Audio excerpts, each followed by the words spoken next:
Our Chief Minister also talks about Atmanirbhar Bharat, Swayam Purna Goa. And we are in a phase of defining tourism 2.0. This tourism 2.0 is not only going to be the sun, sand and sea.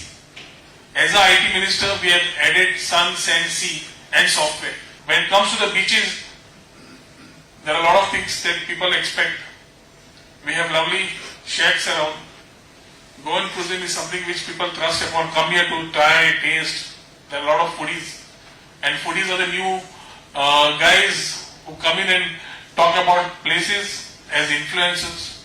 A new space is being created. The type of press media spend we used to do seems to be obsolete, and it seems to be that the influencers and people on the digital platform are playing more of a role, trying to pitch on a place that somebody has never seen it.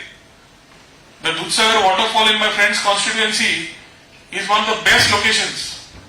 But then we are trying to make it into a circuit so that the excursions can be combined with somebody who is coming to buy some space here as a holiday, gets to go into the hinterland not only for a waterfall, but is able to stay there, do his activities, get into wellness, get into more adventure activities around the space.